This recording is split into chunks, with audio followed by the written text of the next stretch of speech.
Hello, my name is Norah, and I'm going to read Betty Buddy Loves Chocolate Cake, written by Michael B. Kaplan, illustrated by Stephane Jorisch.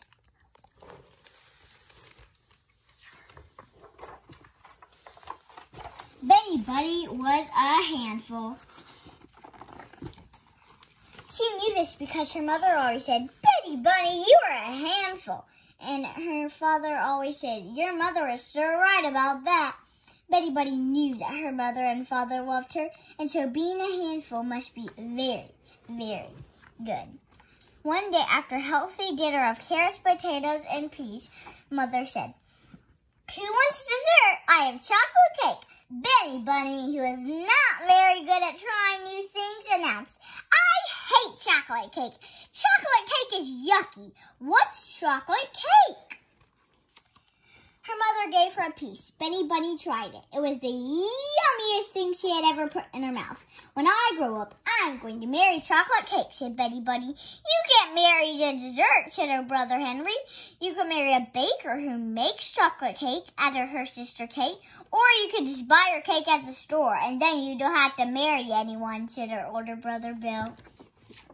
Betty Bunny thought about it for a while. "No," she finally said, "I'm going to marry chocolate cake." "Whatever," said Bill. "You're going to have really weird looking kids." That night, Betty Bunny's mother kissed her and tucked her in. "Good night, Betty Bunny. I love you," she said. Betty Bunny looked up into her mother's eyes and said, "Good night, Mommy. I love chocolate cake." The next day at school, Betty Bunny's teacher said, "Good morning, Betty Bunny. How are you?" Betty Bunny said, "I'm a handful, and I love chocolate cake." Her teacher said, "A is for apple, B is for ball, C is for cat." Betty Bunny said, "A is for chocolate cake, B is for chocolate cake, C is for chocolate cake." During playground time, Betty Bunny tried to make chocolate cake by mixing water and dirt. It looked a little like chocolate cake, but it didn't taste very much like chocolate cake. Betty Bunny started to cry. "I want chocolate cake," she said. Her teacher told her that they had no chocolate cake at school, but Betty Bunny said, "I hate school. School is yucky." After school, her mother drove her home. "How was your day?" she asked. "I ate mud," Betty Bunny answered as happily. "I want chocolate cake." Sometimes, her mother explained, you can't have what you want right away, so you need to wait, and that's called having patience. "But I don't want to have patience," Betty Bunny protested. "I want to have chocolate cake."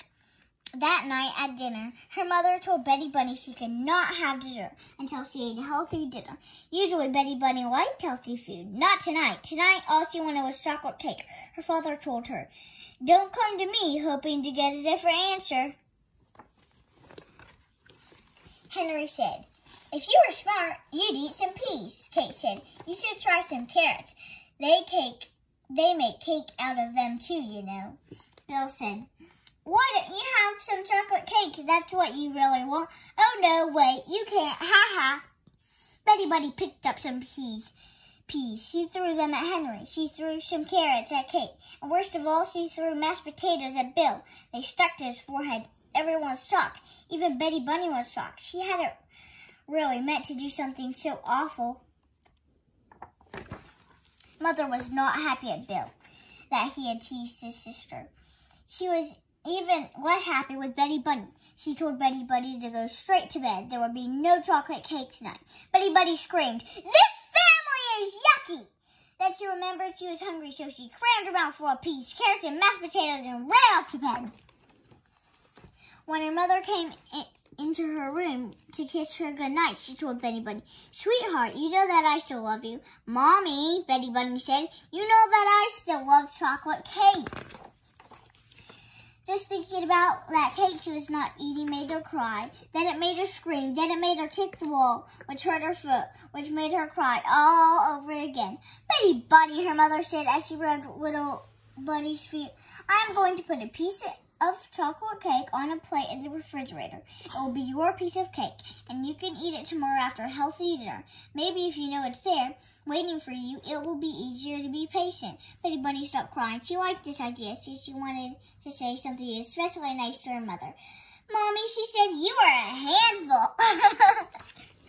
The next morning, Betty Bunny wanted to say goodbye to her chocolate cake before she left for school. So she opened the refrigerator and saw her piece of cake sitting on his plate. It looked so lonely. Betty Bunny knew that the cake would miss her all day while she was at school. So she picked it up and put it in her pocket. At school, her teacher said, Betty Bunny, you seem very happy today. Betty Bunny just giggled. There was chocolate cake in her pocket, and no one knew it but her. As Betty Bunny finished munching her last carrot at dinner that night, her mother smiled.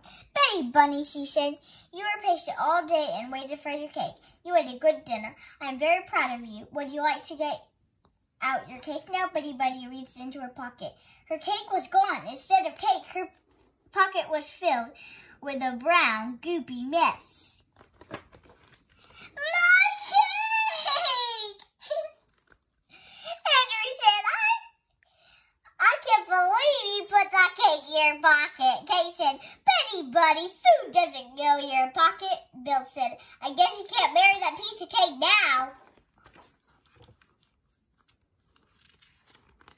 Her mother got her a new piece of cake, and she explained that putting cake in your pocket is not really the same as being patient. Betty Bunny finally understood. She promised from now on she would be patient. And so the next morning, when Betty Bunny opened the refrigerator to say goodbye to her new piece of cake, she remembered that she couldn't put her in her pocket. And that is why she stuffed it very carefully into her sock. I hope you enjoyed the book, Betty Bunny Loves Chocolate Cake.